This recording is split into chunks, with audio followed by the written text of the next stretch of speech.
Good morning. As you know, I am deep in the prophecies, preparing studies for this coming study year.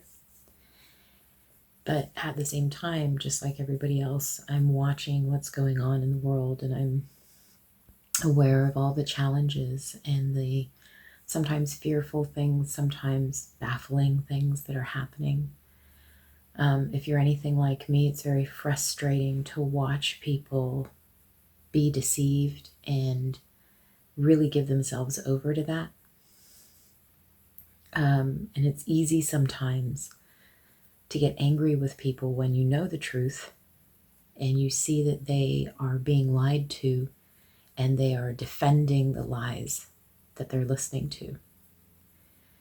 So it's been a struggle for me personally to stay gentle in the way that I communicate to people and to not get frustrated or angry or treat them like they're stupid or something. So this morning I'm in Revelation and just praying and talking to God and listening to the Holy Spirit about the church and the people who do know God, because one of my frustrations during this time has been watching people who know the truth either not trust the truth and so fall into fear and anger, in sort of absorbing what's going on with the world, or, and this is what's been bothering me, watching people use the truth like a weapon, grow prideful in their knowledge of the truth, grow careless in the way that they express it to others who don't know it, use it like a I know better than you and you should listen to me. I recently saw someone who posted on Facebook a post that essentially said that harshly telling people about their sin and about God's wrath was the most loving thing you could do. Now, I agree that warning people about the truth of what's to come for them is the most loving thing we can do. But I was very uneasy about the tone of this and the way it was expressed, because it was very clear that this person was being aggressive in the way that they were communicating this truth and that people weren't receiving it. And their way of justifying that was that, well, these people just, they're just not listening. So they were trying to express what to me came across as prideful and angry. They were trying to frame that as being loving. And it was bothering me. It was bothering me because I know that I can fall into that too. It was bothering me because I know that the church is being misrepresented a lot in media. And this falls into that narrative and affirms for people who come across it that this is what the church is like and this is what God is like. And I don't like that either. But more, it just showed a heart that was really happy to see people reject truth and not willing to put any effort or self-discipline into how they were communicating it. And I see a lot of that in the church. I see a lot of people who throw the truth at unbelievers. And especially in this time where there's such fierce division and there's such high emotion, I see a lot of Christians doing great things and reaching out with love and coming alongside people. And that, I do think, really shows Christ's heart. But what came up for me this morning, what's been a theme this year, especially since COVID and the shutdown and then the riots and all of that, what's been a theme for me, what God keeps echoing in my head and in my heart, is love your enemies. And I think that we don't think through what that really means, how radical that idea is, and how much that flies in the face of human nature and worldly culture. Because I think we're good at this sort of vague, distant enemy. Let's love those people in other countries who are deceived and coming against our countries. Let's pray for them.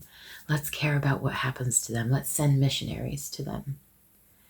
But when the enemy is at your door, or is your neighbor, or is in your family, when your enemy is somebody that you have loved or do love, and yet they're coming against you, putting a lot of pressure and stress into your life.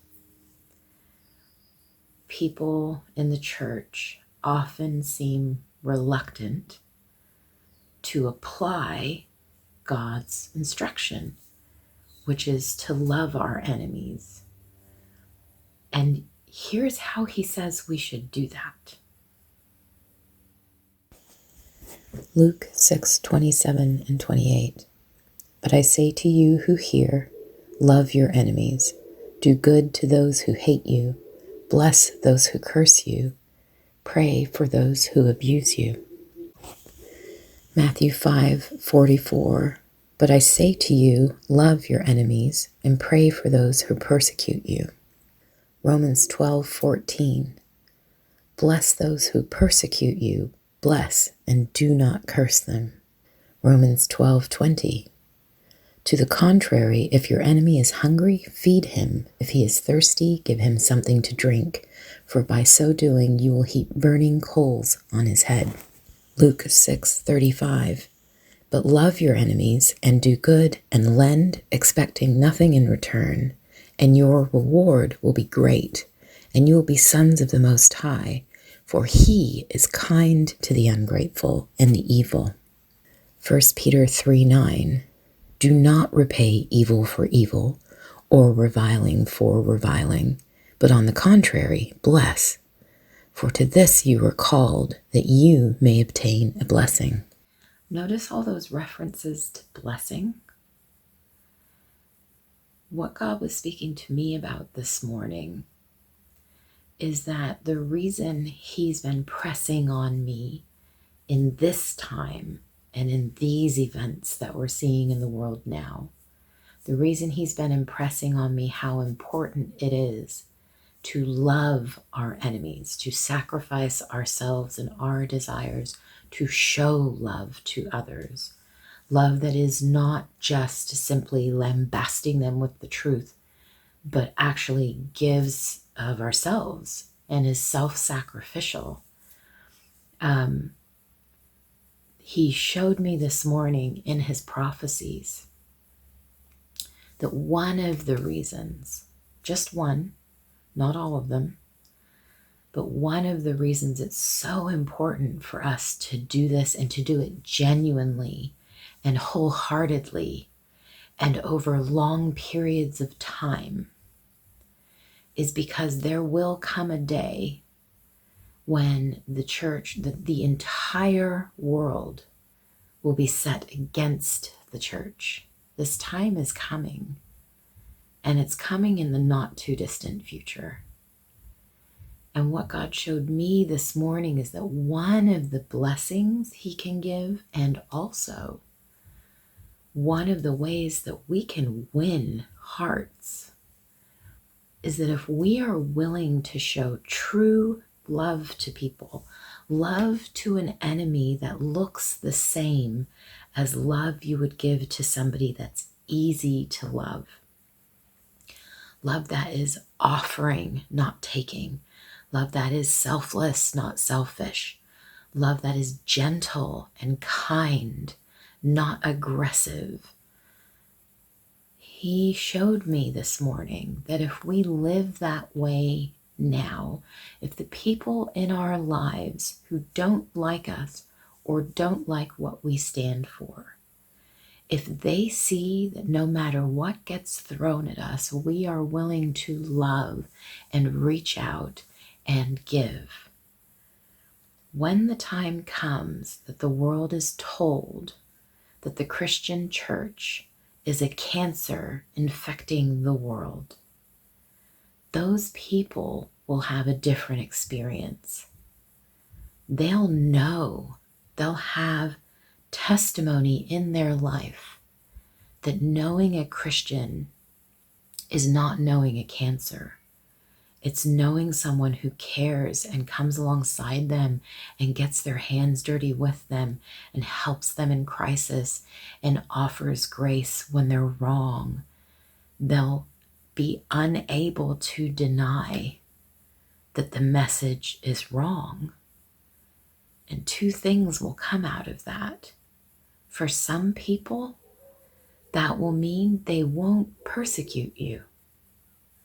They'll know in their hearts that when push came to shove, you loved them. And they will be unable to resist being kind. Or, and this is something that God will reward you for,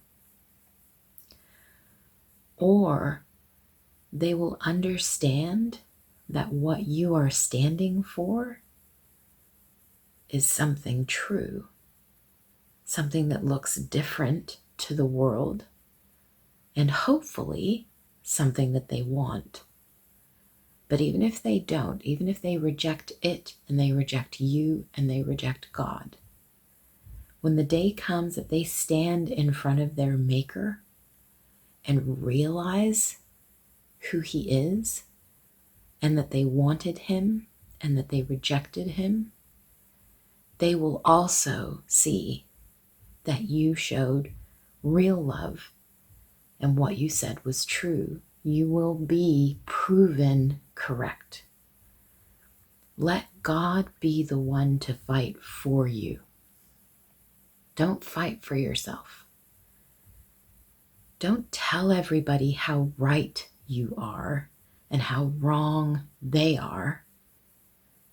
I want you to consider that when you have a difficult truth to hear, when somebody comes to you with something that's hard to hear, either that you've been deceived or that you're choosing wrong, whatever it is, if it's hard to hear, you're so much more likely to be willing to listen to someone who, before they bring that truth, has brought you love and gentleness and care and proven that they're trustworthy.